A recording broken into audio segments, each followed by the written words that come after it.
Oke,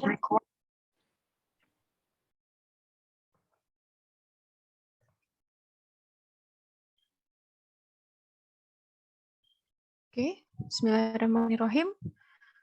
Selamat malam teman-teman mahasiswa baru Politeknik Kesuma Bangsa. Selamat malam, Bu. Kita ketemu pagi, siang, malam ya teman-teman. Karena satu dan lain hal, jadi terpaksa harus dilakukan di malam hari perkuliahannya. Semoga tetap bisa optimal ya. Saya coba pelan-pelan nanti menjelaskannya karena memang mata kuliah anatomi fisiologi manusia itu cakupannya sangat luas, sangat banyak, dan kita hanya diberi waktu sebanyak 14 kali pertemuan dalam membahas sebanyak itu materi yang sudah saya buat di anatomi fisiologi manusia. Gitu. Jadi ini sambil menunggu teman-teman yang lain karena sudah jam 7:05, jadi langsung saya mulai ya teman-teman supaya nanti nggak kemalaman kita selesainya ya. Oke, bismillahirrahmanirrahim. Assalamualaikum warahmatullahi wabarakatuh. Selamat malam teman-teman Farmasi, TLM dan juga MIK.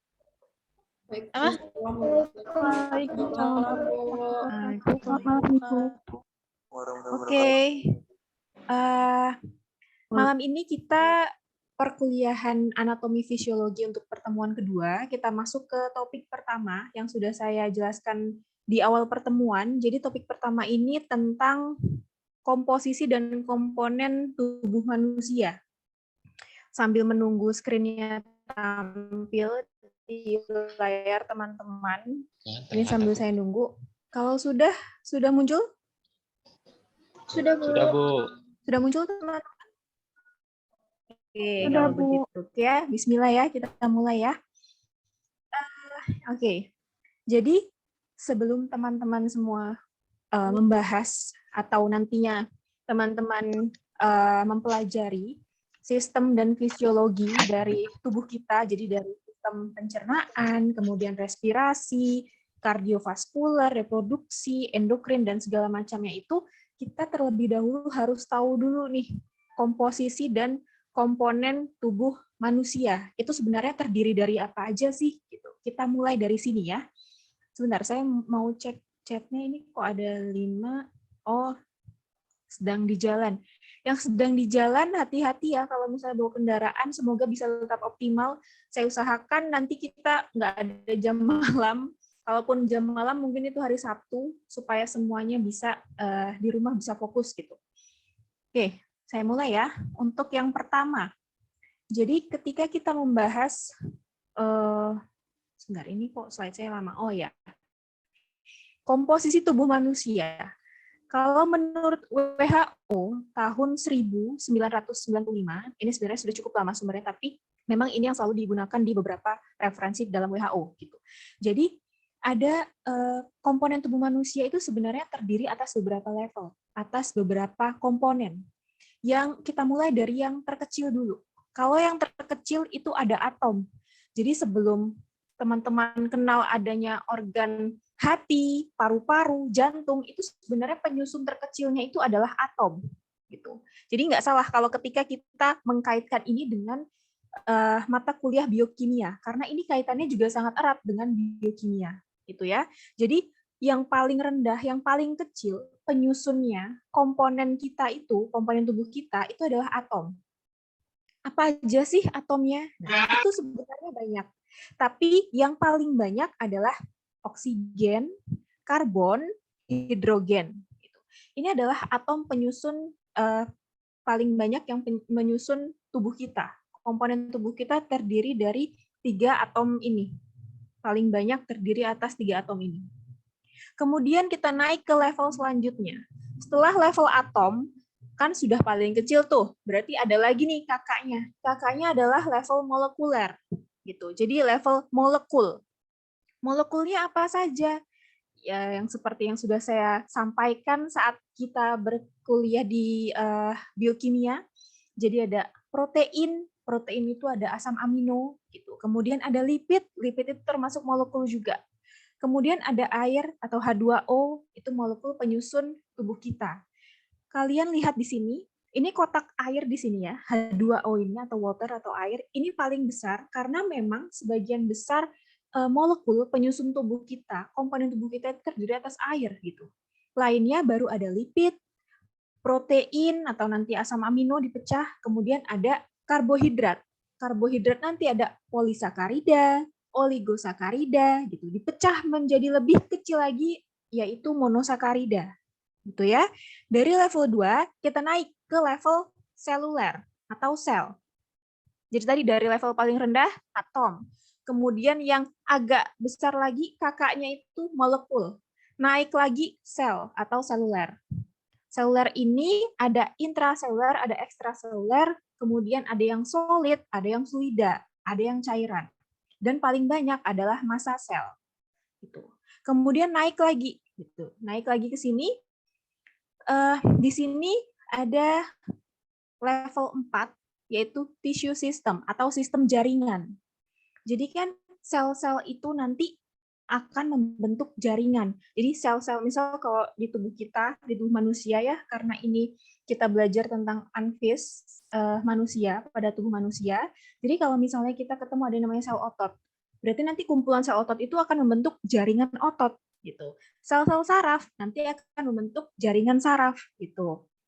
Oke, di sini ada jaringan otot, jaringan adiposa, jaringan di tulang, di darah, dan sebagainya. Kemudian barulah terbentuk organ di sini, sistem organ. Jadi dalam tubuh kita banyak organ di sini nanti. Kita temui ada paru-paru, jantung yang nanti akan teman-teman pelajari di materi selanjutnya, gitu, di sistem dan fisiologinya, di anatomi dan fisiologinya. Gitu. Ini komposisi tubuh manusia berdasarkan WHO, gitu ya. Ini secara umum sebenarnya. Yang kita bahas itu lebih mendetail, lebih sedikit mendetail. Di sini teman-teman bisa lihat ada 19 slide, kepotong satu dengan judul tadi, berarti 18 slide. Nanti semoga terkejar dan nggak kemalaman, dan teman-teman semoga semuanya bisa sedikit memahami. Saya tahu mungkin ini nggak 100% bisa dicerna, mungkin ada titik lelahnya karena sudah seharian bekerja, seharian mungkin sudah beraktivitas, tapi semoga 70%-nya bisa teman-teman cerna dengan baik gitu ya. Kita mulai pertama di sini komposisi tubuh manusia. Jadi tadi sudah saya bilang ada atom, molekul, organel. Jadi organel sama organ beda ya. Organel itu seperti kalau teman-teman ingat sewaktu SMA ada pelajaran biologi, itu ada namanya mitokondria. Ada yang namanya retikulum endoplasma. Ada yang namanya ribosom, lisosom. Itu semua disebut organel. Beda dengan yang namanya organ. Kalau organ ya paru-paru, jantung, hepar, lambung, dan sebagainya itu organ. Gitu. Kalau organel itu tingkatannya di bawah sel. Jadi di dalam sel ini nanti banyak organel seperti pada gambar ini. Di gambar ini, teman-teman bisa lihat, ini sel hewan. Kalau kita masuknya ke sini, mamalia jatuhnya. Karena sel itu sebenarnya secara umum itu terbagi atas dua. Ada sel tumbuhan, ada sel hewan. Ada juga kalau dilihat dari keberadaan membran intinya, nukleusnya, ada yang eukariot, ada yang prokariot. Kalau manusia masuknya ke dalam eukariot atau yang memiliki inti, yang memiliki nukleus, yang memiliki membran inti. Kalau prokariot itu nggak punya membran inti, seperti bakteri, pokoknya yang ukurannya mikro-mikro itu nggak punya membran inti. Makanya disebut prokariot. Kalau kita masuknya eukariot, itu ya. Itu berdasarkan sel berdasarkan ada tidaknya membran inti. Nanti juga ada pembagian sel berdasarkan banyaknya sel. Nanti ada di slide selanjutnya. Nah, jadi kita masuk ke sini sel hewan karena kita rumpunnya kesehatan. Kita nggak mungkin membandingkan dengan sel tumbuhan. Beda ketika teman-teman belajar tentang biologi dasar. Itu akan membahas juga perbandingannya dengan sel tumbuhan. Tapi kalau ini nggak, kita nggak perlu bahas dengan sel tumbuhan. Kita langsung merujuk pada sel hewan. Sel hewannya itu adalah hewan tingkat tinggi, di mana hewan tingkat tinggi itu sama dengan mamalia, dan kita termasuk ke dalam kelas mamalia. Jadi manusia itu termasuk ke dalam kelas mamalia, gitu ya. Jadi makanya di sini ini adalah gambaran tentang sel kita. Gitu. Ini organelnya, teman-teman bisa lihat nanti ini warna kuning ini apa, kemudian titik-titik ini apa sih, terus yang lipatan-lipatan ini sebenarnya apa ya? Ini yang hijau-hijau ini apa nih? Atau noda aja, atau itu organel kah, atau apa gitu. Nanti kita bahas. Kemudian kita masuk ke dalam sel. Jadi sebelum kita mengupas organel-organel di dalamnya, teman-teman terlebih dahulu harus tahu dulu, sel itu apa sih? Sel adalah unit struktural dan fungsional terkecil dari tubuh, gitu ya. Jadi unit terkecil, struktural terkecil gitu. Beda dengan yang atom dengan molekul tadi. Karena dia punya struktural dan fungsional yang ada bentuknya tuh, jadi dia termasuk yang ukurannya paling kecil dibanding dengan jaringan, dibanding dengan organ, dibanding dengan sistem organ. Gitu. Makanya disebut unit struktural dan fungsional terkecil dari tubuh. Itu. Tadi saya sudah sempat bilang, sel itu bisa dibagi atas beberapa pembeda ya. Jadi tadi saya bilang ada tidaknya membran inti, berarti itu prokariot, eukariot. Kalau ini dari banyaknya atau jumlah sel, ada yang disebut uniseluler, ada yang disebut multiseluler.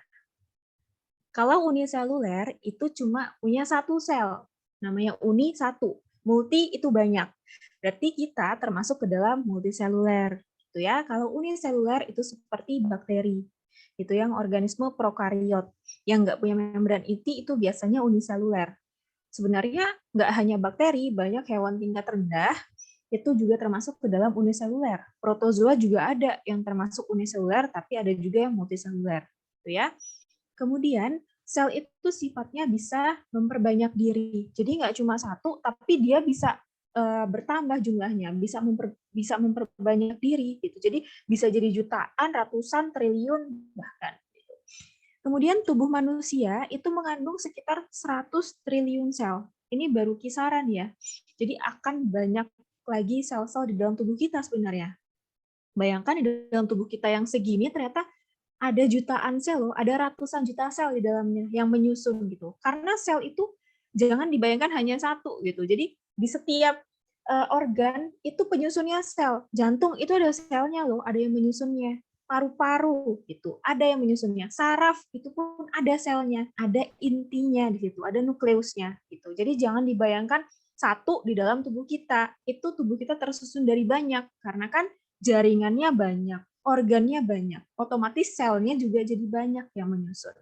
Tuh ya. Nah, di sini dikatakan bahwa bentuk sel itu beragam. Jadi ada yang panjang bentuknya. Kalau yang panjang teman-teman biasa kalau mengingat mungkin ada sel otot polos, kemudian otot lurik segala macam itu kan bentuknya selnya panjang. Nah, itu disebut dengan sel otot kalau itu, tergantung bentuknya. Itu nanti akan menjadi banyak dari kumpulan sel otot itu akan membentuk jaringan otot. Sel saraf juga kan selnya bentuknya panjang-panjang. Nah, itu kan tergantung bentuknya. Makanya di sini dibilang bahwa bentuknya beragam. Ada yang panjang, ada yang bulat. Kalau yang panjang contohnya sel otot, sel saraf. Sel otot nanti akan membentuk jaringan saraf. Sel otot akan membentuk jaringan otot. Kemudian sel saraf akan membentuk jaringan saraf. Kalau yang bentuknya bulat, itu ada sel darah merah. Gitu ya. Ini hanya pengenalan tentang sel. Nanti kalau mau bahas tentang sel otot, sel saraf, sel darah merah, ini ada bidangnya sendiri. Gitu. Kalau otot nanti ketemu di muskuloskeletal, tentang rangka, otot, segala macam. Kemudian kalau sel saraf berarti ketemu di sistem saraf. Gitu ya. Kemudian kita ke membran sel. Jadi ketika sudah bahas sel, sudah bahas definisi selnya. Apa sih? Ternyata unit struktural terkecil, penyusun makhluk hidup. Kemudian membran sel. Membran sel ini sebenarnya komponen dasar dari sel. Jadi sel itu bagian-bagiannya itu sebenarnya secara garis besar, secara umum itu ada 3. Ada membran sel, ada yang namanya sitoplasma, ada yang namanya nukleus atau inti sel. Pertama, kita bahas membran sel terlebih dahulu. Jadi, membran sel ini fungsinya menjaga dan mengatur apa saja yang masuk dan keluar sel. Gitu. Jadi, membran sel ini seperti dindingnya gitu. Kalau sel hewan itu nggak punya dinding sel. Kita nggak punya dinding sel. Yang punya dinding sel adalah sel tumbuhan. Itu yang membedakan. Kalau kita langsung masuk ke membran selnya. Jadi seperti pintu masuknya gitu membran sel. Bayangkan seperti itu ya. Jadi ngatur apa aja yang bisa masuk sama keluar sel itu pintu keluarnya adalah membran sel. Gitu. Fungsi yang lainnya adalah memisahkan bagian dalam sel sitoplasma dengan bagian luar. Jadi bagian luar sel dengan bagian dalam itu dipisahkan oleh si membran sel tadi, si pintunya ini loh. Gitu. Jadi memisahkan supaya nggak tercampur antara bagian sitoplasma dengan bagian luar sel. Kemudian melapisi sel untuk memelihara konsentrasi antara sitosol dengan lingkungan ekstraseluler. Nanti ada gambarnya. Sebenarnya ini gambaran tentang ini ya, membran penyusun struktur dari membran sel. Nanti saya jelaskan ketika di slide selanjutnya ada penjelasannya. Kemudian fungsi yang lain juga melapisi organel-organel. Jadi ketika kita melihat ini, gambar ini ya, balik lagi ke gambar ini, sebenarnya bagian yang putih-putih ini adalah membran sel gitu. Di dalamnya adalah organel-organel. Makanya fungsinya tadi disebut bahwa melapisi organel-organel seperti RE atau retikulum endoplasma, AG atau aparatus Golgi atau badan Golgi atau kompleks Golgi kalau teman-teman sering mendengar nama lainnya. Kemudian melindungi mitokondria atau melapisi mitokondria dan organel-organel lainnya. Itu. Membran sel juga fungsinya sebagai reseptor seluler. Jadi apa-apa yang mau masuk ke dalam sel nih, ke bagian dalam sitoplasma dan organel-organel lainnya, itu yang menerima impulsnya, yang menerima rangsangnya itu adalah membran sel dulu. Jadi harus ketemu dulu nih sama membran sel. Bisa masuk nggak ya gitu? Karena sifatnya itu membran sel itu adalah selektif permeable gitu. Jadi hanya bahan-bahan tertentu yang bisa masuk ke dalam sel. Nggak semuanya bisa masuk. Biasanya ukurannya itu yang kecil-kecil yang bisa masuk gitu. Molekul-molekul tertentu yang bisa masuk ke dalam membran sel. Gitu. Makanya disebut sifatnya membran sel itu selektif permeable. Jadi selektif terhadap bahan-bahan yang bisa masuk maupun keluar gitu. Jadi nggak semua bahan itu bisa masuk ke dalam sel. Harus disaring dulu nih.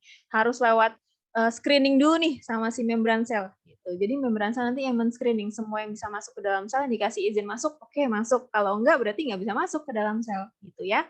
Jadi membran sel seperti itu fungsinya. Nah, kemudian kita ke slide selanjutnya. Di sini teman-teman bisa lihat, ini kurang besar nggak ya teman-teman? Gambarnya, maaf ini saya pindah ke sini ya, supaya bisa kelihatan di sini. Saya perbesar ya, saya slideshow. Oke. Ini mana nih enaknya nih? Oh, saya ini aja deh, hide thumbnails. Oke. Di sini teman-teman bisa lihat, ini adalah struktur penyusun membran sel. Kita mulai ke yang sudah masuk yang agak rumit nih. Kalau tadi masih mungkin menghafal atau masih gampang ya dipahami, oh membran sel ini jadi satpamnya nih, jadi dinding selnya, yang screening nih yang bisa masuk, sifatnya apa? Semi permeable gitu. Kemudian selain harus tahu fungsinya, kita juga harus tahu komponen penyusunnya, karena ini nanti akan berhubungan dengan apa saja aktivitas yang bisa ada di membran sel tersebut. Aktivitas metabolisme ya, khususnya. Nanti hubungannya ini dengan biokimia. Jadi teman-teman selain di Anfis ketemu dengan struktur ini, kalian juga akan ketemu lagi nih struktur ini di biokimia. Jadi bisa dapat double sebenarnya. Jadi kita langsung ke struktur dari membran sel. Di sini teman-teman bisa lihat nih, ada di sini saya tulis struktur membran sel itu sebagian besar terdiri atas lemak, protein, karbohidrat. Gitu. Jadi kalau lemak itu berupa fosfolipid, kolesterol, sfingolipid, dan glikolipid. Kemudian kalau protein itu ada dua jenis protein yang sebagian besar menyusun dari membran sel ini. Ada protein integral, ada juga protein perifer, gitu ya. Kemudian untuk karbohidrat itu juga ada ternyata penyusun membran sel ini. Ada oligosakarida. Fungsinya apa? Meningkatkan sifat hidrofilik dan menstabilkan konformasi protein membran. Hidrofilik itu apa sih? Kita lihat di sini ya. Di gambar ini, teman-teman bisa lihat dari yang tadi contoh sel hewan tadi, yang besar tadi itu yang saya tampilkan gambar di awal, ternyata kalau kita perbesar lagi, begini loh, ternyata struktur dari membran sel itu. Membran sel itu ada tadi di sini dikatakan ada penyusunnya ada lemak gitu. Di sini teman-teman bisa lihat ini bentuknya seperti kepala, ini seperti ekor. Ada dua, ada yang di atas dan ada di bawah. Itu disebut dengan phospholipid bilayer. Jadi di sini nih ada tulisannya ya, phospholipid bilayer. Kenapa bilayer? Karena dia dua lapis gitu. Yang bagian atas dengan yang bagian bawah. Tuh ya, saya ulangi, pertama penyusunnya lemak. Lemak itu di sini kita bisa lihat ada susunan berupa phospholipid bilayer. Lipid berarti dia terdiri dari lipid atau lemak. Bilayer karena dia dua lapis. Nah, kemudian ini ada yang kepala, ada yang ekor gitu. Di sini kita beralih ke gambar sini. Di sini yang kepala ada tanda panah disebut area polar atau hidrofilik. Hidrofilik berarti suka air, berarti bisa larut nih dalam pelarut yang polar, bisa larut dalam air. Beda dengan ekornya. Kalau ekornya itu di sini area non-polar atau hidrofobik. Fobik artinya takut, hidro artinya air, berarti takut air. Berarti kalau yang si ekornya ini merupakan area atau wilayah yang non-polar atau sifatnya dia tidak larut dalam air, tidak larut dalam pelarut air atau sifatnya hidrofobik gitu. Hanya larut dalam pelarut yang non-polar seperti etanol dan senyawa-senyawa yang lainnya gitu ya. Di sini teman-teman bisa lihat bedanya. Yang ekor sifatnya hidrofobik atau takut air, berarti dia nggak larut nih dalam air. Kalau yang kepala sifatnya hidrofilik, suka air, berarti dia termasuk area yang polar. Gitu. Kemudian di sini sebenarnya bentuk saya ke slide selanjutnya lagi ya. Nah, kita ke sini dulu. Sifatnya tadi saya sudah bilang semi permeable, jadi hanya molekul-molekul tertentu yang dapat menembus membran. Nah, kita ke sini. Phospholipid bilayer. Tadi saya sudah bilang bagian kepala sifatnya polar, bagian ekor sifatnya non-polar. Nah, sebenarnya ini membentuk suatu bentuk namanya mosaic fluid. Apa sih mosaic fluid? Gitu. Nah, mosaic fluid itu sebenarnya penjelasannya adalah mampu berpindah di sepanjang lapisan membran dan lapisan protein yang tersusun secara tidak beraturan. Jadi kita balik ke slide sebelumnya. Ini sebenarnya nggak kaku. Ini bisa berpindah atau sifatnya dinamis. Jadi bisa bergerak, bisa berikatan dengan satu sama lain gitu. Nggak kaku, nggak rigid gitu, seperti itu ya. Jadi makanya disebut mosaic fluid. Jadi dia membentuk suatu bentuk namanya mosaic fluid. Karena sifatnya tadi dinamis, kemudian bisa ketemu nih antara ekor dengan ekor seperti itu kan. Jadi dia sifatnya dinamis, bisa bergerak secara tidak beraturan, kemudian bisa berikatan satu dengan yang lainnya gitu. Kemudian nih kan struktur dinamis, komponen bebas bergerak dapat terikat bersama dalam berbagai bentuk interaksi semi permanen karena sifat molekul lipid tadi. Nah, karena ini tadi tersusun atas lipid, phospholipid bilayer, dua lapis ini. Itu ya. Kemudian itu tadi lemaknya. Jadi sebagian besar tersusun atas phospholipid bilayer ini. Tapi ada juga tersusun atas kolesterol, sphingolipid, dan glikolipid.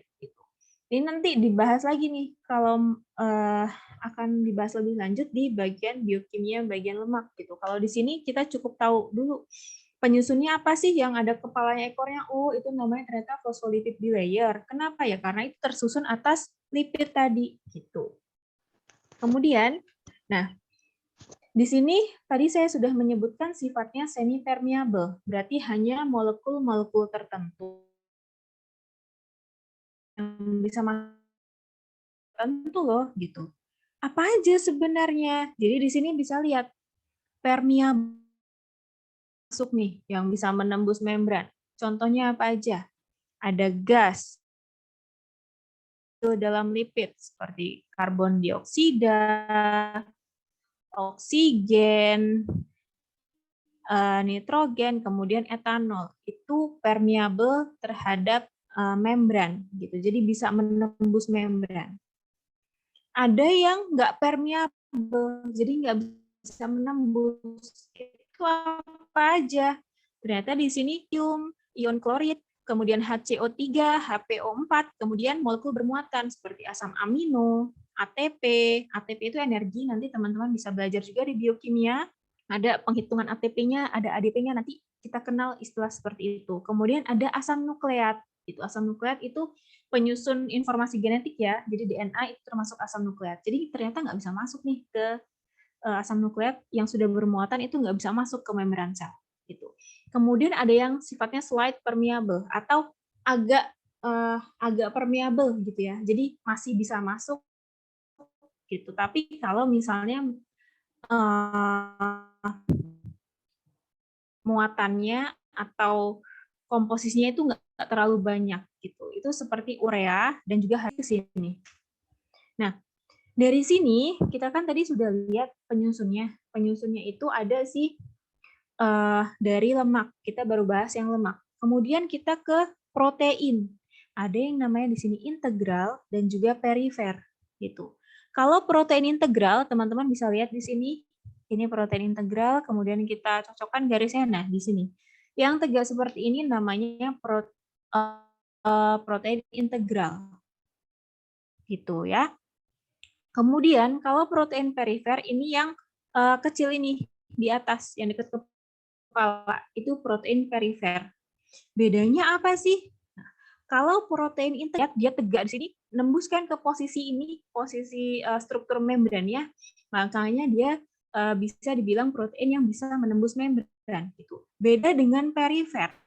Karena perifer di sini hanya dia sebagai, kalau cuma nempel di kepala, itu bisa kita artikan dia hanya sebagai penyokong permukaan selnya aja. Jadi hanya menyokong aja nih, hanya mendukung aja nih. Beda dengan integral. Integral sifatnya lebih spesifik lagi, bisa masuk ternyata, bisa nembus ke dalam membran, gitu, ke dalam sel, ke dalam lapisan ini. Gitu. Makanya di sini beda, bentuknya beda. Di sini bisa ada di antara si phospholipid bilayer. Beda dengan protein perifer ini yang hanya menyokong, bisa menyokong permukaannya aja, lapisan atasnya aja ternyata. Beda dengan integral. Gitu ya. Di protein integral ini juga sebenarnya nanti kalau dibedah lagi, ini ada yang sifatnya hidrofilik sama hidrofobik juga. Tapi kita nggak akan sampai situ karena menurut saya terlalu banyak, nanti yang lainnya belum dibahas. Gitu ya. Kemudian tadi sudah berbicara tentang protein. Kemudian ada juga ternyata yang namanya karbohidrat. Gitu. Karbohidratnya di sini berupa oligosakarida. Oligosakarida teman-teman bisa lihat di sini fungsinya meningkatkan sifat hidrofilik dan menstabilkan konformasi protein membran.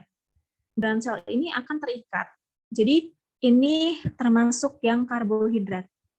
Nanti kalau dia berikatan dengan protein, ya, yang kuning-kuning ini kan karbon, rantai karbohidrat, ya, rantai oligosakaridanya. Kalau berikatan dengan yang ungu ini, tadi kan ungu adalah protein integral khususnya. Nah, kalau berikatan dengan protein, namanya glikoprotein. Ketika yang kuning-kuning ini berikatan atau nempel nih sama si kepalanya lipid tadi, namanya glikolipid. Makanya di sini ada glikolipid dan glikoprotein. Nah, proses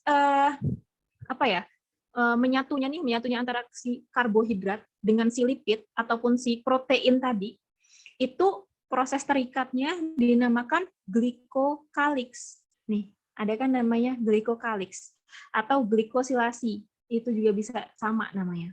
Jadi glikosilasi itu adalah proses terikatnya rantai karbohidrat dengan protein ataupun lipid. Jadi menjadi glikoprotein dan menjadi glikolipid. Kalau berarti yang berhubungan ini yang nempel nih, yang nempel sekali lagi saya ulangi yang dengan lapisan lipid berarti namanya glikolipid. Gliko ini menunjukkan bahwa dia adalah karbohidrat, kemudian lipid berarti karena dia berikatan dengan si phospholipid bilayer, karena ini adalah senyawa lipid, molekul lipid, kemudian ketika harus berikatan dengan protein, berarti menjadi glikoprotein. Gliko ini menunjukkan kalau dia memang molekul karbohidrat atau oligosakarida, kemudian berikatan dengan si protein integral tadi yang bisa menembus membran tadi, jadi namanya glikoprotein. Gitu ya. Sampai sini semoga paham ya teman-teman.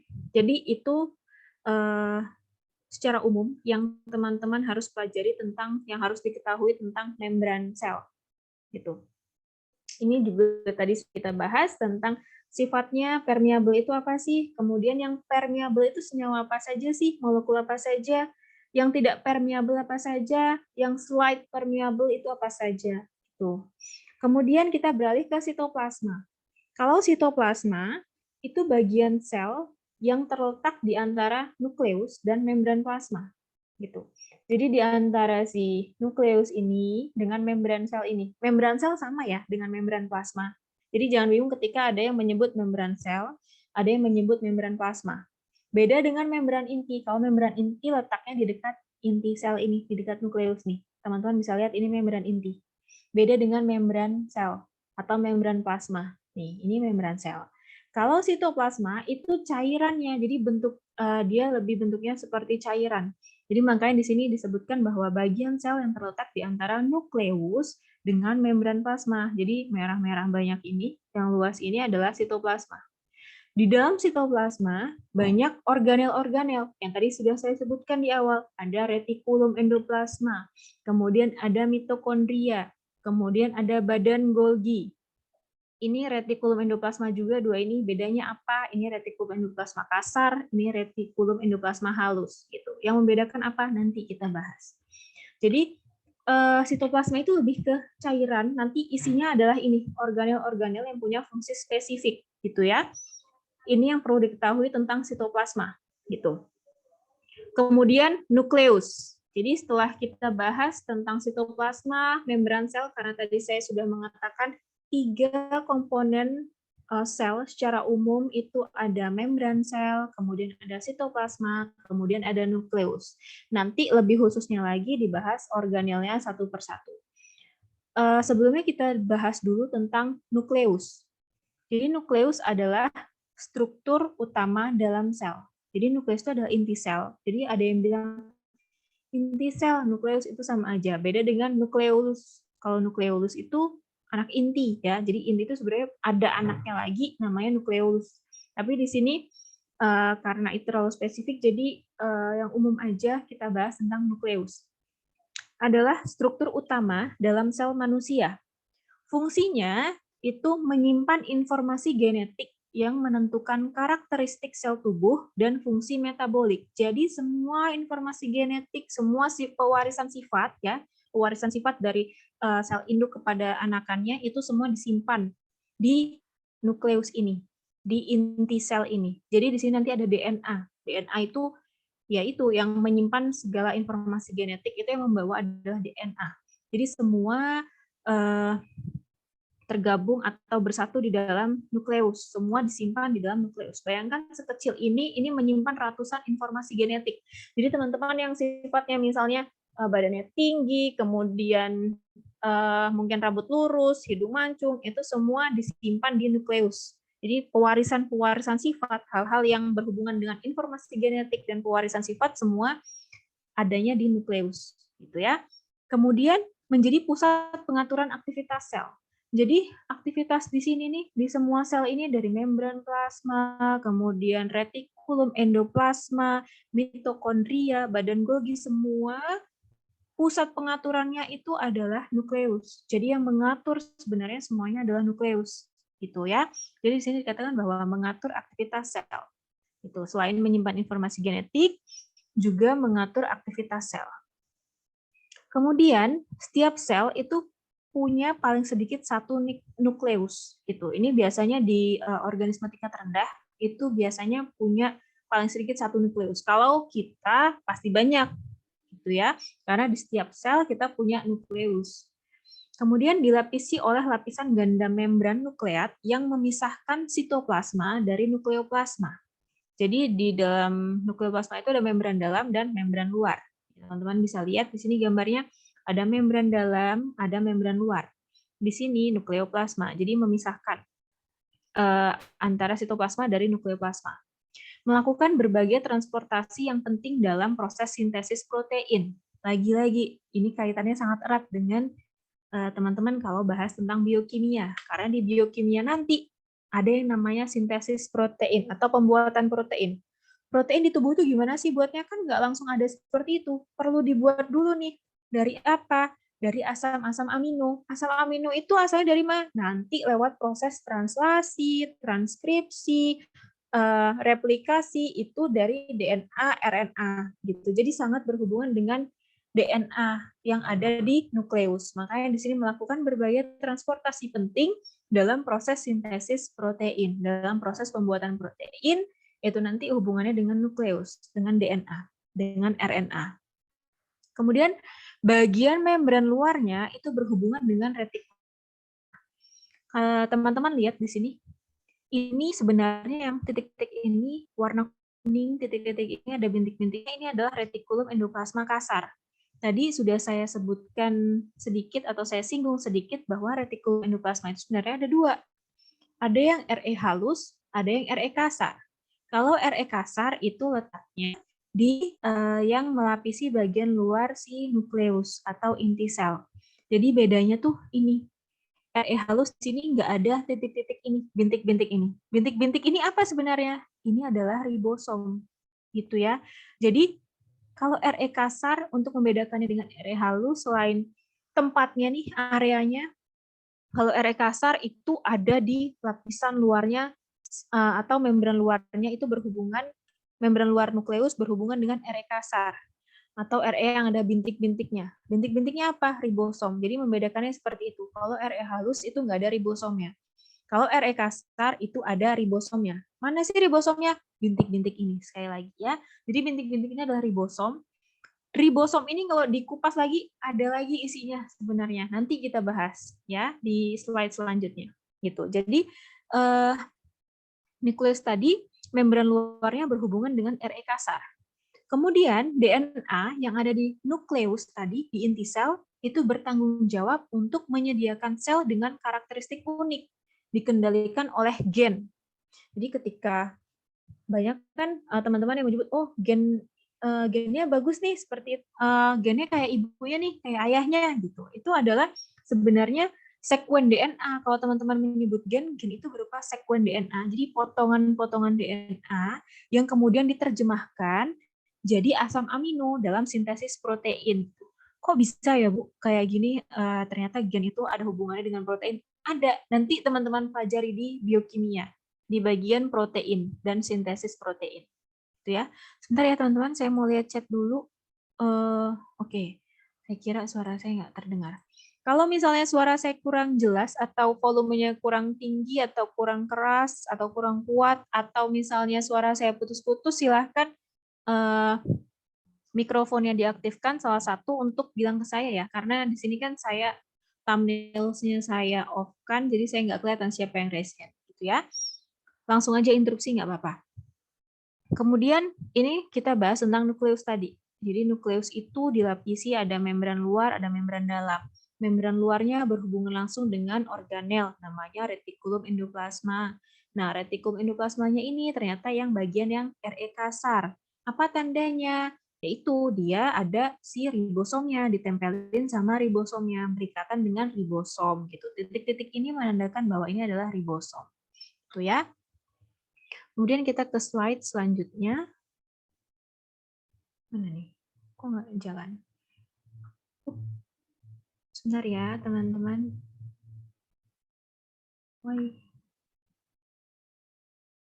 Sudah adakah teman-teman? Belum, Bu. Belum ya? Oke, bentar. Saya escape dulu.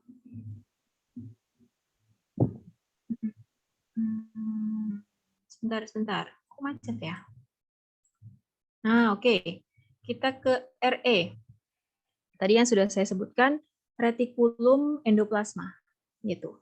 Jadi sebenarnya kalau diperbesar nih, seperti ini bentuknya retikulum endoplasma. Gitu, teman-teman bisa lihat di sini. Row endoplasmic reticulum. yaitu rough endoplasmic reticulum, RE kasar berarti, rough itu kasar. Smooth endoplasmic reticulum, berarti RE halus. Kelihatan di sini nggak ada bintik-bintiknya ya, jadi bintik-bintiknya ini menandakan bahwa ini adalah RE kasar. Kalau nggak ada bintik-bintiknya itu adalah RE halus atau retikulum endoplasma halus, gitu. Jadi kalau misalnya kita lihat RE retikulum endoplasma secara umum itu adalah organel yang bentuknya seperti kantung pipih dan bercabang, kemudian tersebar di seluruh sitoplasma. Ingat tadi sitoplasma cairan yang setelah membran plasma atau membran sel kita ketemu dengan sitoplasma. Di dalam cairan yang sebanyak itu ada organel-organel. Salah satunya adalah retikulum endoplasma. Makanya di sini disebut bahwa organel seperti kantung pipih dan bercabang yang tersebar di seluruh sitoplasma. Jadi di seluruh sitoplasma, jadi nggak hanya satu RE-nya, banyak tersebar, gitu ya. Kemudian RE merupakan tempat terjadinya proses pengangkutan berbagai senyawa kimia, senyawa biokimia yang digunakan di dalam dan juga di luar sel. Jadi nanti balik lagi nih, saya nggak akan lelah untuk menyebutkan bahwa ini akan berhubungan langsung dengan mata kuliah biokimia, karena biokimia juga selain kita mempelajari senyawa-senyawa kimia itu gimana sih protein dibuat, gimana sih karbohidrat dibuat, itu juga ada peran organel-organelnya. Gitu. Fungsi-fungsi organelnya itu spesifik, makanya untuk tiap-tiap metabolisme dari senyawa itu, dari molekul itu, nggak semua organel bisa gitu. Jadi kayak mitokondria itu khusus untuk apa sih? Ternyata khusus untuk yang pembuatan energi. Energi itu hubungannya dengan apa? Karbohidrat. Berarti itu adalah organel yang fungsinya untuk metabolisme karbohidrat. Kebanyakan atau sebagian besar tempatnya untuk metabolisme karbohidrat dilakukan di mitokondria. Gitu. Sama juga dengan RE. RE itu ada tempat di mana dilakukan proses pengangkutan berbagai senyawa biokimia. Nanti kita pelajari di biokimia ya. Kemudian berhubungan dengan membran nukleus, membran luar. Tadi yang sudah saya bilang, RE kasar hubungannya langsung dengan membran luar inti sel atau nukleus. Memungkinkan organel berbagi informasi dengan cara yang efisien. Kenapa begini? Karena sebenarnya gini, ini logikanya adalah kenapa dibilang memungkinkan organel berbagi informasi dengan cara yang efisien, itu karena kalau misalnya di retikulum endoplasma nih ada satu reaksi untuk sintesis proteinnya itu berjalan lambat, tiba-tiba macet nih. Nah, dia langsung bisa ngasih tahu nih ke nukleus supaya si inti sel ini nggak langsung lanjut ke tahapan selanjutnya. Jadi kasih waktu dulu nih ke RE buat memperbaiki sintesis itu, buat memperbaiki jalannya reaksi kimia di situ. Tuh, makanya dia disebut memungkinkan organel berbagi informasi dengan cara yang efisien. Jadi nggak perlu laporan kemana-mana lagi, langsung bisa kirim laporannya ke nukleus. Langsung bisa ngirim, nukleus ini saya reaksi kimianya macet nih, jadi tunggu ya, jangan jalan dulu tahapan selanjutnya, jangan lanjut dulu gitu. Biarin kasih waktu saya untuk melanjutkan reaksi kimia dulu, kalau selesai baru lanjut gitu. Jadi nukleus langsung dapat, kan ada reseptor tuh di nukleus, ada yang menerima. Jadi nukleus langsung tahu, jadi langsung kasih kesempatan nih untuk si retikulum endoplasma ini untuk menyelesaikan dulu nih tahapannya, baru nanti lanjut gitu. Makanya dia memungkinkan organel untuk berbagi informasi dengan cara yang efisien, langsung berhubungan dengan si nukleusnya. Karena apa? Karena dia berhubungan dengan membran tadi, membran luar. Jadi kan langsung ada apa ya? Ada jalur khusus gitu, nggak seperti organel-organel lainnya kan harus ada yang menyampaikan, harus ada pak posnya lagi nih. Kalau si retikulum endoplasma kasar enggak, dia langsung bisa berhubungan dengan si inti sel tadi. Karena dia inti sel berikatan dengan membran luar nukleusnya, membran luar inti selnya tadi, gitu ya. Nah, seperti tadi yang sudah saya bilang, di RE kasar itu ada titik-titik. Titik-titik ini, bintik-bintik ini bukan mainannya si ilmuwan itu untuk biar bagus atau biar ada seninya kasih titik-titik deh, itu bukan. Ini adalah ribosom yang tadi saya sudah bilang. Permukaannya ada ribosom. Perannya apa sih ribosom? Oh, ternyata berperan dalam produksi dan transportasi protein sel. Ribosom ini akan merakit asam amino. Jadi buat asam amino nih yang banyak itu ada asam amino kan nanti banyak ya, jutaan macamnya gitu. Nah, ini nanti asam amino akan dibuat menjadi protein yang akan diproses lebih lanjut gitu. Yang ini nanti juga akan berhubungan dengan aktivitas pembuatan atau aktivitas yang lainnya gitu, metabolisme yang lainnya. Jadi ribosom ini yang menempel ini fungsinya sebenarnya dalam sintesis protein tadi, akan berperan besar dalam sintesis protein. Hubungannya juga nanti dengan RNA juga DNA. Dia akan merakit si asam amino tadi disusun satu-satu, nanti akan membentuk protein gitu. Karena protein itu tersusun atas berbagai macam asam amino. Jadi nggak cuma satu, tapi banyak. Gitu. Itu nanti yang bantu adalah ribosom. Organelnya namanya ribosom. Ya. Kemudian ini RE kasar. Kemudian kita ke RE halus. Kita sudah bahas RE kasar, fungsinya apa, kemudian titik-titik ini apa sih sebenarnya. Gitu. Kalau RE halus itu nggak ada ribosom. Jadi teman-teman bisa lihat di sini polosan aja tuh nggak ada titik-titiknya, itu adalah RE halus. Berperan dalam mentransfer lipid dan juga karbohidrat. Jadi perannya beda. Kalau siapa RE kasar ini lebih ke protein, karena di sini ada sintesis protein, ada hubungannya di sini. Ribosom itu berperan dalam sintesis protein.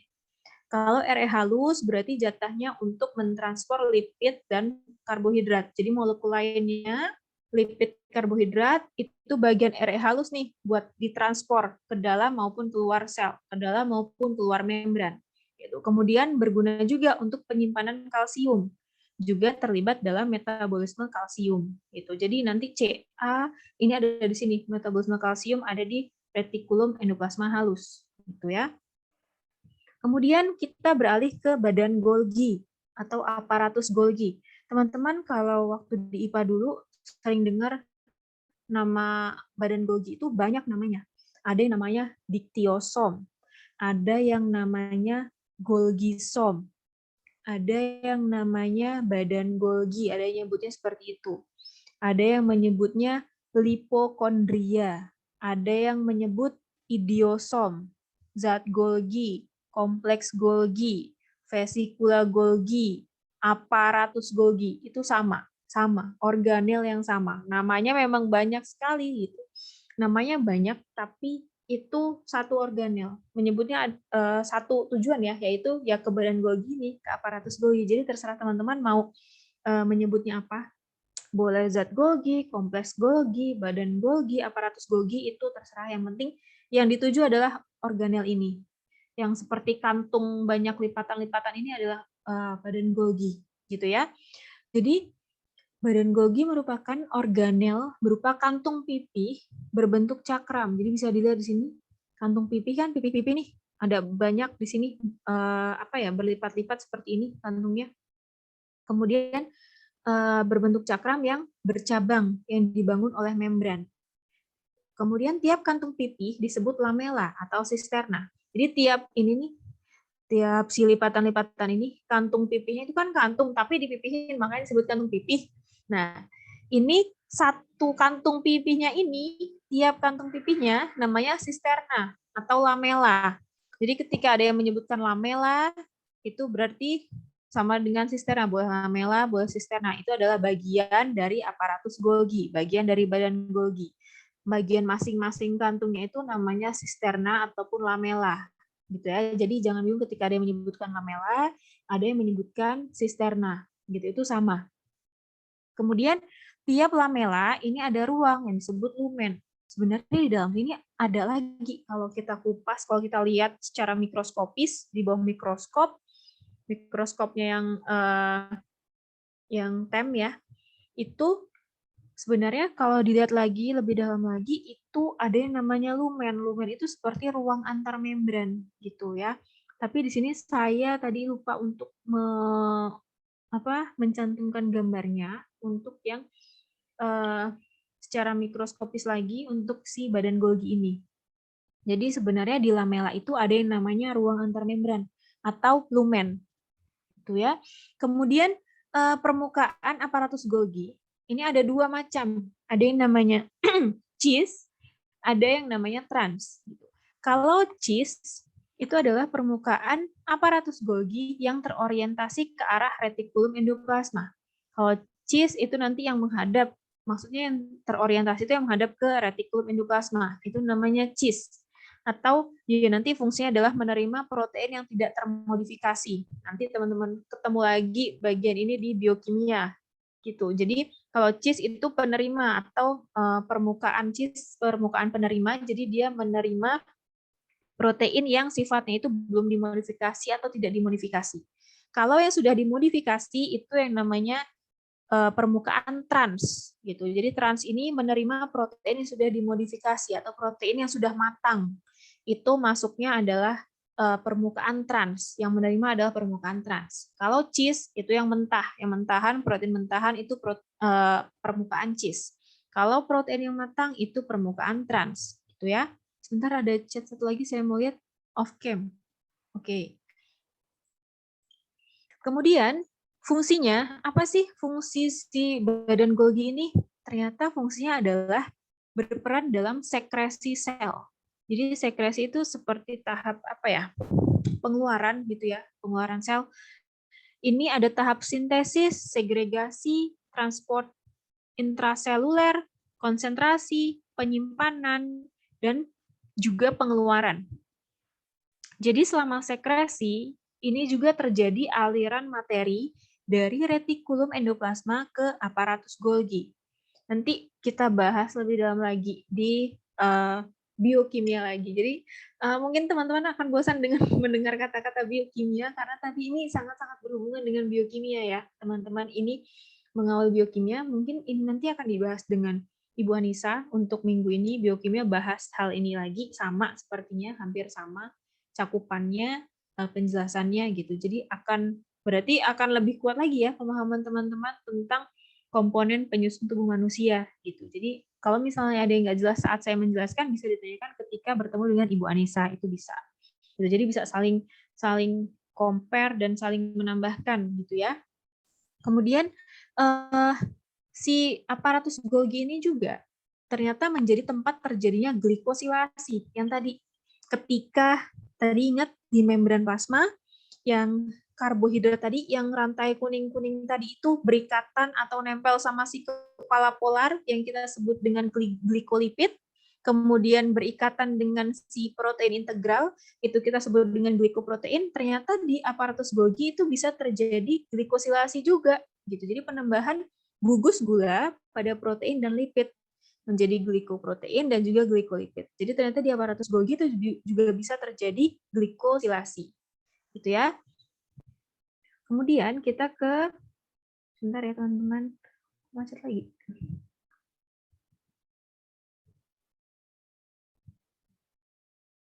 Sebentar, ini sepertinya karena gambarnya terlalu besar mungkin size-nya ya. Mana nih? Belum muncul ya? Belum, Bu. Belum, Bu. Oke. Sebentar ya teman-teman. Saya coba escape deh.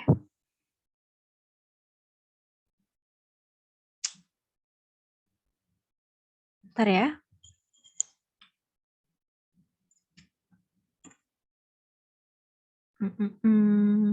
Kok macet ya? Nah, oke.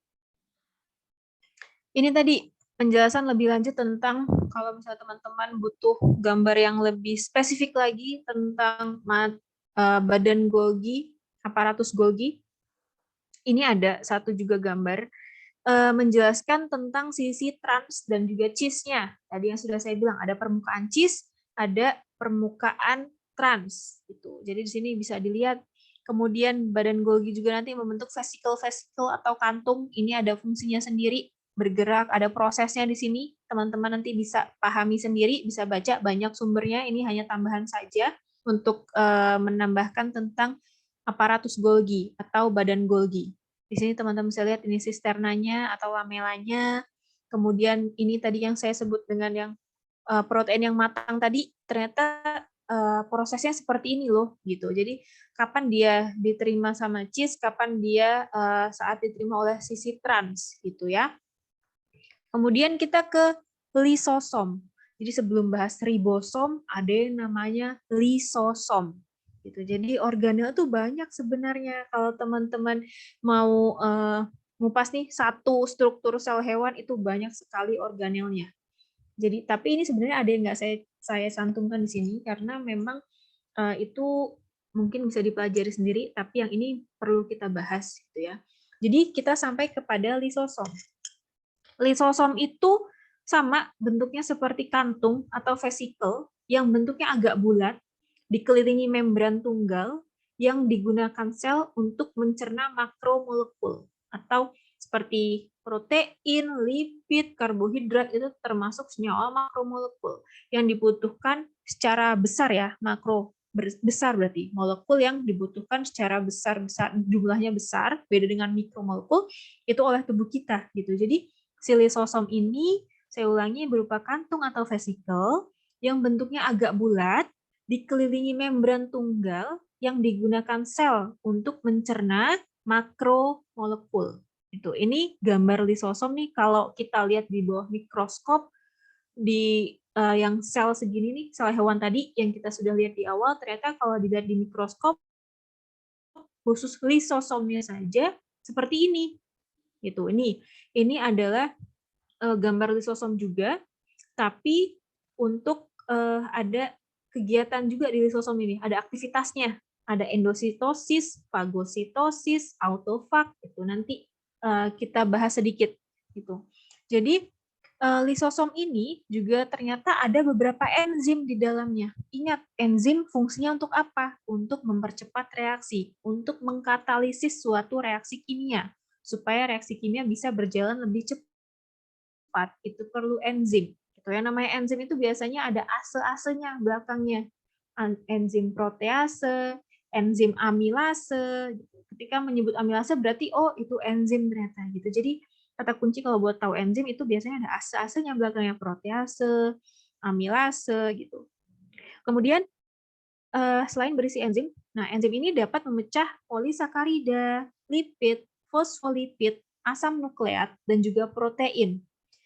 Apa sih enzim di lisosom yang fungsinya memecah si senyawa atau makromolekul tadi untuk mencerna makromolekul seperti polisakarida, lipid, fosfolipid, asam nukleat dan juga protein itu apa enzimnya? Oh ternyata di sini namanya enzim lisozim.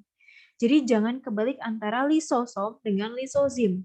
Kalau lisozim itu enzim yang ada di lisosom gitu. Jadi lisosom punya enzim nih namanya lisozim. Fungsinya untuk apa? Oh, ternyata untuk memecah makromolekul tadi, untuk mencerna si makromolekul ini gitu. Karena fungsinya lisosom adalah ini digunakan sel untuk mencerna makromolekul. Dengan apa? Dengan bantuan enzim. Enzimnya namanya apa? Lisozim. Nah, enzim ini nggak aktif setiap waktu.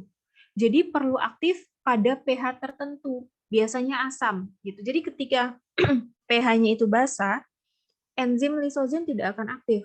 Jadi enzim lisozim biasanya akan aktif pada pH tertentu dan ini asam pH-nya. Gitu. Jadi ketika pH-nya itu dirasa sudah pas dengan si enzim lisozim yaitu pH asam, baru dia bisa memecah si makromolekul tadi. Ada polisakarida atau karbohidrat kan tadi, oligosakarida itu juga bisa dipecah. Lipid atau lemak, fosfolipid bagian dari lemak tadi.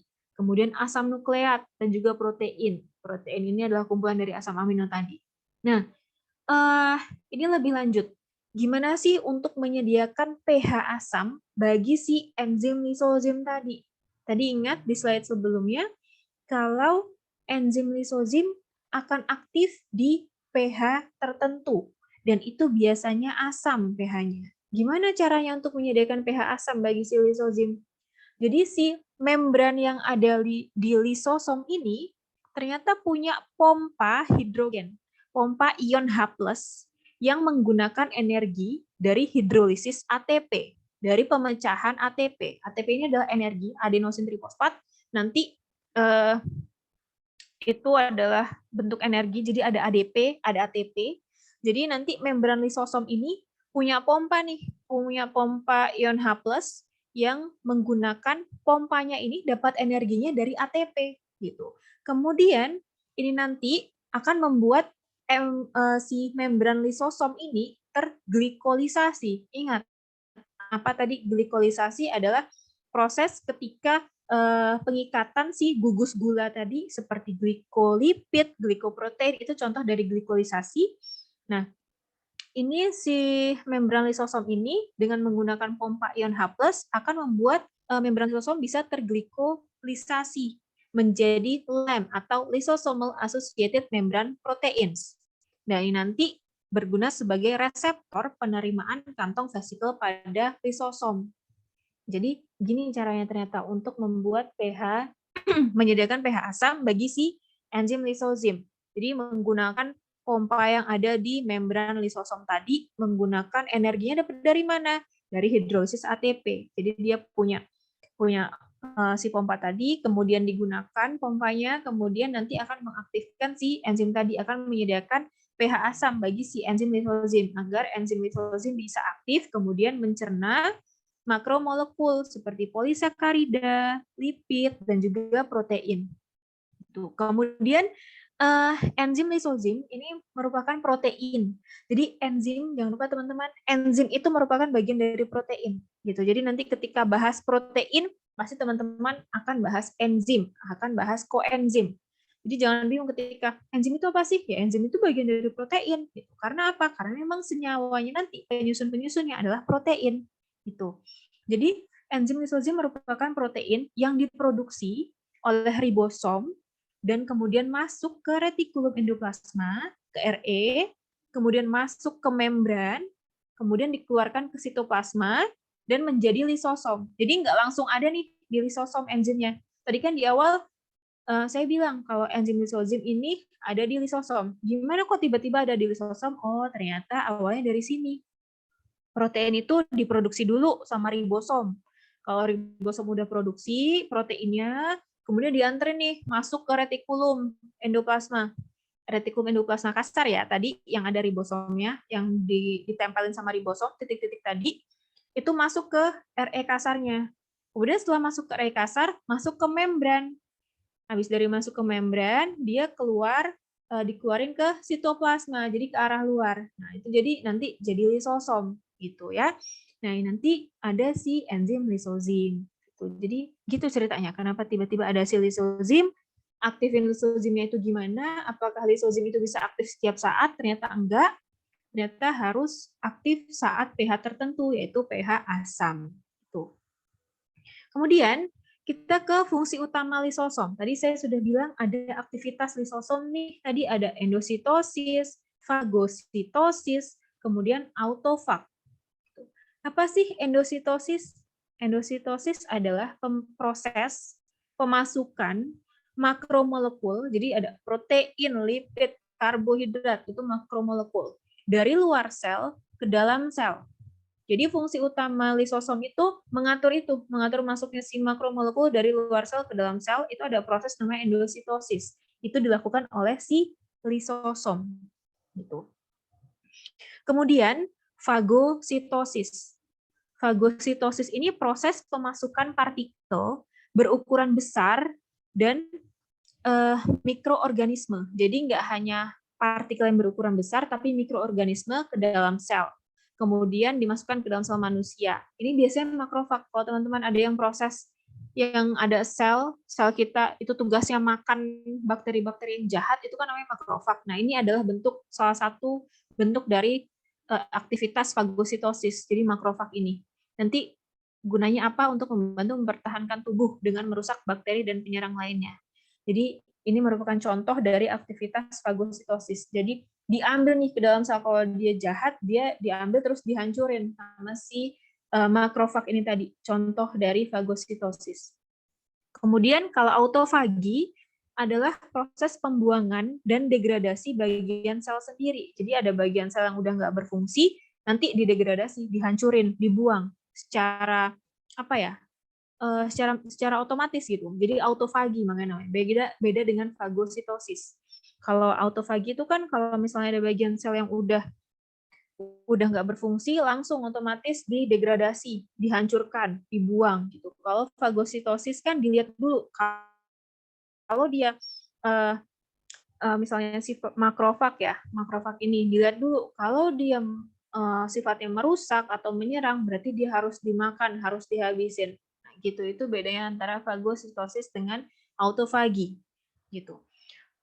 Misalnya lagi ini contohnya ya, pada perkembangan tangan embrio manusia. Jadi semula kan kalau di embrio manusia itu semula tangannya itu jari-jarinya ada selaputnya nih. Jadi kayak masih nempel satu sama lain, masih terikat gitu. Nah, lisosom ini fungsinya adalah mencerna jaringan itu. Jaringan yang ada di jari, di antara jari-jari tangan, sehingga nanti jari-jari tangan itu bisa terpisah. Jadi ketika embrio kan emang ada selaputnya ya. Jadi itu yang ternyata yang tiba-tiba nggak ada selaputnya, yang bikin tiba-tiba selaputnya hilang, itu ternyata fungsi dari lisosom.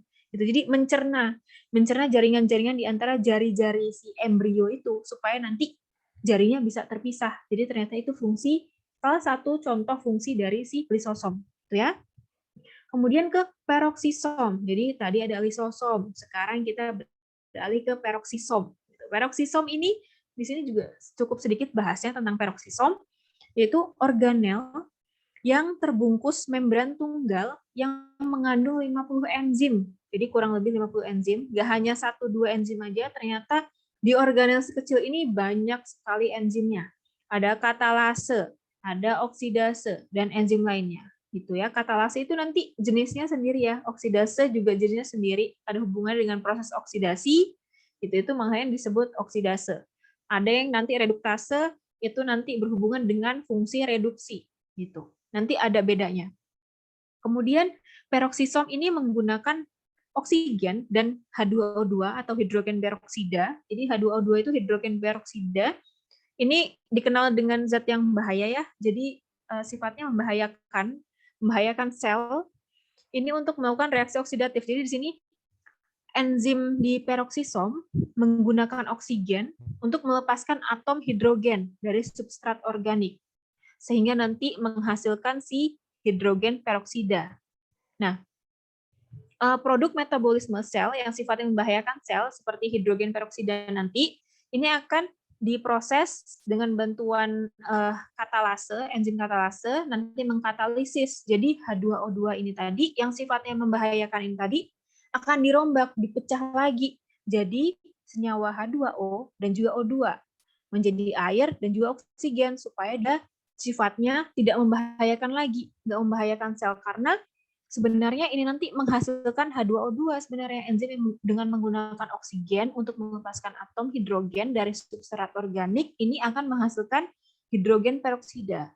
Karena hidrogen peroksida ini sifatnya membahayakan sel, otomatis harus dirombak lagi nih, dipecah lagi. Jadi air dan juga oksigen atau H2O dan juga O2 gitu. Itu fungsi dari peroksisom. Salah satu fungsinya ya, salah satu fungsi enzimnya.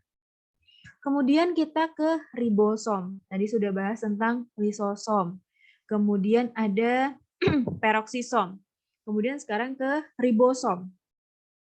Jadi teman-teman kalau melihat ribosom, tadi sudah saya bilang, ribosom itu ada di retikulum endoplasma kasar. Yang titik-titik ini namanya ribosom. Nah, sebenarnya dari yang titik-titik ini, kalau dilihat lagi secara secara mikroskopis, ini akan seperti ini. Jadi, oh ternyata ada lagi ya bentuknya, ada lagi ya strukturnya. Kok ribet banget ya belajar tentang ANFIS? Ya beginilah ternyata struktur penyusun tubuh kita. Dari yang mulai kita bisa lihat dengan secara makroskopis dari organ seperti jantung, paru-paru, oh ternyata di dalamnya ada seperti ini kalau kita lihat di bawah mikroskop gitu. Nah, ini adalah ribosom. Jadi ribosom dari titik-titik ini ketika kita lihat secara mikroskopis adalah seperti ini. Jadi ada yang subunit besar atau large subunit, ada yang small subunit gitu. Jadi ada dua sebenarnya ribosom, terbagi atas dua. Makanya di sini ditulis berupa partikel padat yang terdiri dari dua subunit. Ada subunit besar, ada subunit kecil. Subunit besar ukurannya itu koefisien sedimentasi 60S atau Svedberg itu kalau manusia umumnya 60S. Kalau subunit kecilnya itu 40S gitu. Ini adalah koefisien sedimentasi, teman-teman bisa cari maksudnya apa itu di situ. Kenapa bisa disebut 60S dan juga 40S dan ini nanti juga akan berperan dalam metabolisme molekul. Jadi protein itu sangat berperan. Subunit besar itu fungsinya apa? Subunit kecil fungsinya apa? Itu berperan dalam sintesis protein, dalam metabolisme protein. Gitu. Nah, si subunit besar atau large subunit dengan small subunit ini nanti dihubungkan, ada rantai penghubungnya. Selain mRNA atau RNA messenger, ini juga dihubungkan oleh ion magnesium. Jadi di sini juga ada ion Mg2+ ya. Jadi selain mRNA, di sini ada yang menghubungkan nih supaya terhubung antara si yang partikel besar dengan yang partikel kecil, subunit besar dengan subunit kecil itu agar bisa berikatan, itu nanti ada yang menghubungkan. Selain rantai RNA, rantai DNA itu juga ada ion magnesium gitu. Nah, tiap subunit punya protein dan rRNA. Apa sih rRNA? Nanti RNA ribosom ini sebenarnya. Kalau mRNA adalah RNA messenger. Nanti teman-teman kenal. Bedanya apa ya? Kok ada rRNA, mRNA? Ini sebenarnya bedanya di tahapan apa sih? Apakah di translasi, apakah di transkripsi, ataupun di replikasi gitu. Nanti teman-teman tahu. Kemudian ditemukan secara bebas di sitoplasma. Jadi tadi sitoplasma yang cairan ini ternyata banyak ribosomnya kan. Teman-teman bisa lihat dari gambar keseluruhan yang besar ini banyak ribosomnya. Gitu. Kemudian melekat pada retikulum endoplasma. Ya, benar. Berarti ini kan melekat di retikulum endoplasma kasar, yang titik-titik ini. Menandakan bahwa ini adalah retikulum endoplasma kasar. Terdiri atas ribonukleat. Jadi ribonukleat ini fungsinya untuk sintesis protein. Lagi-lagi sintesis protein ini, ribosom ini sangat besar peranannya dalam aktivitas atau proses sintesis protein, pembuatan protein. Ini sangat besar peran dari ribosom. Kemudian berperan nih, karena dia berperan dalam proses translasi. Jadi di proses translasi nanti ada penerjemahan RNA messenger menjadi asam amino dalam sintesis protein gitu. Nanti kalau bingung dengan ini akan dijelaskan di biokimia ya teman-teman. Oke, sinyal tidak mendukung, nggak apa-apa. Kemudian kita beralih ke dua lagi ya teman-teman slide-nya. Kok macet lagi ya? Sebentar ya.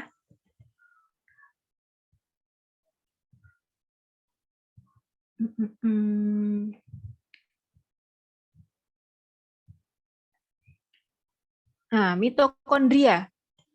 Tadi sudah bahas kan di awal ada yang namanya mitokondria yang warna hijau itu Bu, yang seperti spiral-spiral itu, lapisan yang ada spiralnya, itu apa ya warna hijau itu, apakah cuma coretan aja ataukah ada fungsinya? Ternyata itu namanya mitokondria gitu ya. Mitokondria bentuknya elips, jadi di sini bisa lihat bentuknya elips. Kemudian di dalamnya ini terdapat bagian-bagian, ada membran luar atau outer membran. Kemudian di mitokondria juga ada ribosomnya nih, teman-teman bisa lihat bintik-bintik ini adalah ribosom. Kemudian ada inner membran. Kalau ada outer berarti ada inner, ada membran luar, ada membran dalam. Ada intermembran space atau ruang antar membran. Jadi ruang yang melapisi atau apa ya? Menjembatani antara membran luar dengan membran dalam, itu namanya ruang antar membran, intermembran space. Kemudian ada juga bagian yang namanya matriks atau matriks mitokondria, nanti kita kenal. Ada juga DNA nanti di sini. Kemudian ada granula dan ada krista. Nanti apa fungsinya? Nanti teman-teman akan tahu. Jadi mitokondria adalah memiliki sifatnya plastis, jadi bentuknya mudah berubah. Karena plastis tadi bentuknya mudah berubah gitu. Jadi nggak kaku, nggak rigid gitu. Jadi sifatnya plastis, mudah berubah. Jumlah mitokondria dalam sel tergantung jenis sel dan organismenya. Itu kalau di organisme tingkat rendah otomatis mitokondrianya sedikit. Kalau organisme tingkat tinggi termasuk manusia, mamalia, itu otomatis jumlah mitokondrianya dalam sel itu banyak, sangat banyak malah gitu. Kemudian mitokondria ditemukan dalam jumlah banyak pada sel yang aktivitas metabolismenya tinggi, seperti yang pertama contoh aktivitas yang metabolismenya tinggi, itu menandakan bahwa mitokondrianya banyak. Itu yang pertama adalah sel kontraktil, seperti sperma pada bagian ekor. Di situ kan karena aktivitas metabolisme ekor dari spermanya itu tinggi, dari sel kontraktilnya itu, di ekornya kan namanya sel kontraktil. Nah, itu nanti karena aktivitas metabolisme tinggi, otomatis butuh mitokondria yang banyak. Gitu. Kenapa kok butuh mitokondria yang banyak? Karena ini, mitokondria sebagai tempat penghasil energi. Jadi powerhouse, makanya di sini dikenal sebagai powerhouse. Jadi tempat penghasil energi terbesar itu adalah mitokondria. Makanya kalau suatu organ itu butuh atau suatu sel butuh aktivitas metabolisme tinggi, otomatis mitokondrianya banyak di situ. Makanya kita sebut di sini sebagai powerhouse. Kalau di mitokondrianya sendiri, itu karena dia sebagai tempat penghasil energi yang nanti akan diubah atau dipecah menjadi ATP, itu prosesnya namanya fosforilasi oksidatif. Nanti kita pelajarin lebih lanjut tentang apa sih fosforilasi oksidatif ini, kenapa bisa bentuk ATP. ATP itu dari mana ya? Dari ADP kah atau dari NADPH, NADH atau gimana, Bu? Nanti kita akan pelajari di lebih lanjut di metabolisme karbohidrat, karena karbohidrat itu penghasil energi, hubungannya dengan energi dan ATP gitu ya. Nanti belajar di metabolisme karbohidrat. Nah, nih di sini metabolisme karbohidrat akan berakhir di mitokondria. Sesuai dengan yang saya katakan barusan, kita akan belajar tentang ATP-ATP-an, mitokondria itu fosforilasi oksidatif itu akan belajar di metabolisme karbohidrat. Gitu. Kemudian kita balik lagi ke fungsinya tadi. Jadi dalam jumlah sel banyak, dia akan ada di aktivitas yang metabolisme tinggi. Yang pertama tadi, sel kontraktil pada sperma yang bagian ekornya. Kemudian otot jantung, karena aktivitas metabolisme otot jantung itu termasuk tinggi aktivitasnya, otomatis butuh energi yang banyak juga. Makanya mitokondrianya itu banyak di situ. Kemudian sel yang aktif membelah, jadi melakukan pembelahan. Epitelium, akar rambut, epidermis kulit, itu kan selalu melakukan pembelahan, selalu aktif ya. Jadi nggak apa ya, selnya bukan yang sel sudah tua, tapi sel yang terus akan terus menerus membelah gitu, akan terus diperbarui. Makanya di situ butuh energi yang banyak, butuh ATP yang banyak, sehingga jumlah mitokondria akan lebih banyak di sel yang aktif membelah, seperti jaringan epitel, kemudian di akar rambut, kemudian di jaringan epidermis, itu termasuk yang banyak mitokondrianya. Tuh. Kemudian kita beralih ke sini lagi, memiliki dua lapisan. Tadi ya, saya sudah bilang ada inner membran, outer membran, ada juga intermembran space. Gitu. Kemudian membran luar itu terdiri atas protein dan lipid. Ada juga enzim untuk biosintesis lipid dan transport lipid. Lagi-lagi butuh yang namanya enzim supaya mempercepat reaksi, supaya transport lipidnya berjalan dengan lancar. Biosintesisnya itu berjalan dengan lancar. Makanya butuh yang namanya enzim. Jadi nggak hanya protein dan lipid, tapi juga ada enzim di situ. Kemudian untuk membran dalamnya itu terdiri atas matriks yang berlipat dan menonjol. Teman-teman tadi lihat di sini yang bentuknya lipatan seperti ini namanya matriks. Nah, ini terdiri atas matriks. Nah, matriks ini ada krista, sifatnya kurang permeabel. Nah, di krista ini, jadi kalau bentuk ATP itu di mitokondria, lebih tepatnya di matriks. Di matriks di bagian mana? Ternyata di kristanya, gitu. Jadi tempat utama pembentukan ATP ya di krista mitokondria. Gitu. Selain di matriks mitokondria, itu di krista mitokondria. Kemudian pada membran dalam ada protein seperti ATP sintase. Ini adalah enzim. Ingat ada ase-nya, berarti enzim untuk mempercepat sintesis ATP atau pembuatan ATP untuk membentuk ATP pada matriks mitokondria. Protein transport untuk mengatur keluar masuknya metabolit dari matriks melalui membran. Selain itu, ada ruang antar membran atau tadi yang sudah kita lihat intermembran space atau ruang antar membran. ini gunanya sebagai apa ya? Ternyata tempat berlangsungnya reaksi-reaksi penting bagi sel. Kalau teman-teman waktu SMA pernah dengar atau pernah pelajari tentang siklus Krebs, kemudian bukan Tuan Krebs ya, yang di SpongeBob atau Krabby Patty, yang ownernya Krabby Patty itu bukan. Nah, siklus Krebs ini akan kita pelajari di ruang antarmembran, di mitokondria. Kemudian ada reaksi oksidasi asam amino. Kemudian ada reaksi beta oksidasi, itu juga ada di mitokondria. Nanti kita kenalan di situ. Kita pelajari di situ lebih lanjut. Kemudian keseluruhan mitokondria, ini untuk sekedar pengetahuan. Jadi mitokondria dari anak, itu yang dipunyai si anak, itu sebenarnya 100% diturunkan dari ibu. Karena apa? Karena hanya sel telur lah yang bisa membawa mitokondria saat melebur dengan sperma, gitu. Loh, kan tadi Ibu bilang sel kontraktil yang di ekor sperma itu butuh mitokondria banyak ya? Iya, karena di situ butuh mitokondria banyak, otomatis mitokondria akan terpakai kan selama proses untuk bertemu dengan sel telur, otomatis mitokondrianya habis atau hanya tinggal sedikit. Dan yang tinggal sedikit itu berupa sisa-sisa dan nanti otomatis akan dihancurkan oleh sistem sel gitu. Jadi di sini beberapa mitokondria dari ayah itu yang mungkin masuk ke dalam sel telur akan diencerkan selama proses mitosis, selama proses pembelahan.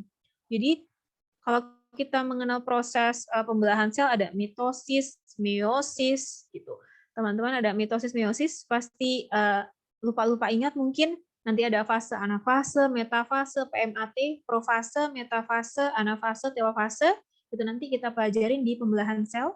Nah, selama proses mitosis itu akan dihancurkan oleh sistem sel. Makanya di sini disebutkan bahwa keseluruhan mitokondria anak itu 100% diturunkan dari ibu. Karena yang bawaan dari ayah nih sudah dihancurkan sama sistem sel itu karena dianggap benda asing. Karena jumlahnya yang sedikit, terlalu sedikit, dan jadi terlalu sedikit sehingga itu seperti sudah tidak terhitung ya, sudah nggak bisa dihitung karena sudah tidak dianggap gitu. Jadi dikira benda asing, makanya dihancurin langsung sama si sistem sel tadi. Jadi secara otomatis. Makanya keseluruhan mitokondria anak itu diturunkan dari ibu, bukan dari ayah. Karena cuma sel telur lah yang berhasil membawa mitokondria saat bertemu dengan sel sperma. Gitu. Nah, ini habis ya? Habiskah? Ya, ternyata sudah selesai teman-teman. Sudah 19 slide, alhamdulillah. Ini saya show video. Ini saya stop share ya. Nah, ternyata sudah 8:30 teman-teman. Lumayan lama ya kita berkenalan dengan komponen penyusun tubuh kita, kemudian komposisinya itu terdiri dari apa saja. Jadi ini adalah yang mengawali ketika teman-teman harus mempelajari tentang anatomi, fisiologi, sistem di dalam tubuh. Dari sistem pencernaan, seperti yang sudah saya bilang, kemudian sistem reproduksi, sistem ekskresi atau pengeluaran, kemudian sistem hormon atau endokrin nanti. Nah, ini adalah bekalnya. Jadi organel-organel itu kan ada fungsinya tersendiri. Nanti akan dibahas ketika teman-teman membahas satu persatu dari anatomi dan fisiologi sistem-sistem yang ada di dalam tubuh. Gitu ya. Jadi ini hanya pengantarnya saja. Jadi pengantarnya sebanyak ini memang ini yang harus teman-teman ketahui gitu. Jadi ini jadi bekal utama ketika jadi nggak bingung lagi ketika ini ternyata ATP ada di sini ya di mitokondria gitu. Ternyata untuk sel otot itu yang membentuk dari apa ya? Kemudian jaringan otot gitu. Jaringan otot dibentuk dari apa ya? Dari sel-sel otot gitu. Sel-sel otot itu nanti terbentuk atas apa saja ya? Ada molekul apa aja ya di dalamnya gitu. Kemudian proses kontraksi otot itu gimana ya? Itu pasti ada kaitannya dengan makromolekul, mikromolekul tadi, senyawa-senyawa tadi itu pasti ada kaitannya. Ion-ionnya pun tadi akan terlibat gitu. Jadi semoga ini bisa dicerna teman-teman dengan baik dan dengan apa ya? Dengan sepenuh hati. Jadi supaya apa ya bisa optimal gitu untuk walaupun kita belajarnya malam hari semoga bisa diterima secara optimal, bisa diterima secara baik. Jadi bisa menjadi bekal teman-teman ketika nanti akan melanjutkan tahapan materi selanjutnya. Jadi ini jadi bekal untuk biokimia, jadi bekal untuk Anfis, kemudian nanti untuk mikrobiologi juga bisa jadi bekal. Karena kita nanti semua akan ketemu di mikrobiologi lagi, kecuali untuk MIK. Kalau MIK kan nggak ada mikrobiologi. Tapi untuk farmasi dan juga TLM ini akan ketemu yang namanya mikrobiologi, kemudian biologi seluler dan molekuler. Ini akan ketemu lagi. Jadi ini adalah bekal utama. Jadi kalau nggak ngerti awalnya, dasarnya akan susah ketika mempelajari mata kuliah lanjutan tersebut. Gitu ya. Sampai sini adakah pertanyaan teman-teman? Nanti saya share ini PowerPoint-nya ke Sipen. Oh iya, ini nggak ada Sipen ya teman-teman ya? Saya pilih random lagi ya. Mohon maaf, saya pilih random lagi karena ternyata Anfis belum ada Sipennya. Saya lupa kalau K3 kemarin kan sudah. Kemudian untuk biokimia juga sudah. Kalau untuk Anfis, saya harus pilih Sipen 1 nih untuk penanggung jawab supaya menghubungkan, menjembatani antara komunikasi saya dengan teman-teman yang lainnya. Saya pilih random lagi ya. Saya mau dari ini deh. Kemarin sudah MI. Saya mau dari farmasi ya. Mbak Adinda Andini. Iya, Ibu. Bisa dengar suara saya, Mbak Adinda? Bisa, Bu. Ya, siap ya Mbak jadi Sipen Anfis? Iya, Bu, siap. Gimana? Suaranya nggak terdengar? Siap? Siap, Bu. Oke. Oke, nanti WhatsApp saya Mbak Adinda supaya nanti saya bisa share materi ini ke Mbak. Nanti Mbak bisa teruskan ke teman-teman yang lain, ke teman-teman farmasi, teman-teman LM dan juga teman-teman MK ya. Ada pertanyaan teman-teman terkait pembahasan kita hari ini? Saya nggak akan tanya random karena ini terlalu banyak materinya. Saya takut belum bisa menerima secara maksimal karena sudah malam hari. Jadi semoga 70% bisa dicerna dengan baik, dengan maksimal. Sisanya nanti bisa dibaca sendiri, bisa diperdalam lagi melalui beberapa sumber. Banyak sekali bukunya yang membahas tentang ini. Apalagi buku-buku biologi dasar, buku-buku kedokteran dasar, ini pasti membahas tentang struktur dan komponen penyusun tubuh manusia. Gitu ya. Adakah? Kalau ada silakan raise hand. Kalau tidak ada, saya mau akhiri saja kalau gitu. Karena sudah ternyata sudah 90 menit teman-teman kita bersama untuk Anfis ini. Nggak ada ya? Oke, kalau begitu saya anggap teman-teman sudah jelas semua. Semoga memang bisa jelas, memang bisa dipahami. Jadi nanti kembali lagi saya ingatkan teman-teman untuk nanti kalau Anfis nggak akan ada, kalau dari saya tidak ada ini ya penugasan kelompok karena memang Anfis ini cakupannya sangat banyak, jadi kita harus, tim dosen harus bisa menyelesaikan dalam 14 kali pertemuan dari semua sistem dari atas sampai bawah, itu semua akan dibahas, kita harus bisa menyelesaikannya dalam 14 kali pertemuan.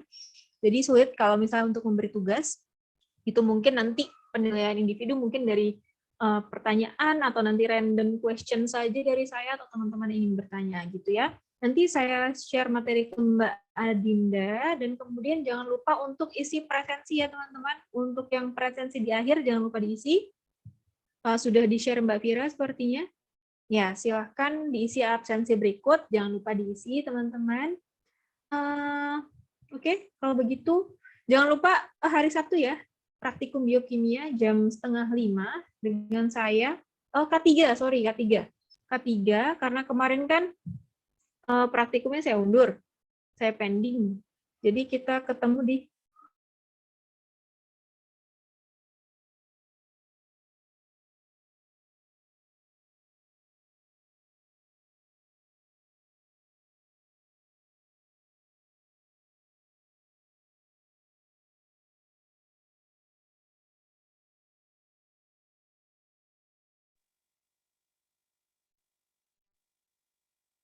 Maaf, suaranya hilang, Bu.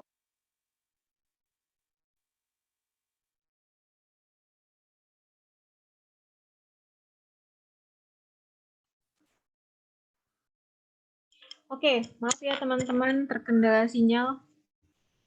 Oke, sebelum sinyalnya gangguan lagi, saya cukupkan ya malam ini. Terima kasih sudah kontribusi untuk malam hari ini. Terima kasih sudah hadir, sudah mendengarkan. Semoga perkuliahan malam ini bermanfaat buat teman-teman semua, buat saya juga. Mohon maaf apabila terdapat banyak kekurangan dalam menyampaikan materi malam hari ini. Semoga ya bisa bermanfaat untuk kita semua ya teman-teman. Saya akhiri. Wassalamualaikum warahmatullahi wabarakatuh. Selamat malam semuanya. Waalaikumsalam. Waalaikumsalam warahmatullahi wabarakatuh. Waalaikumsalam Terima kasih, Bu. warahmatullahi wabarakatuh.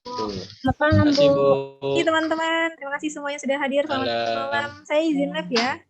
Iya, Bu. Bu. Ya, Bu.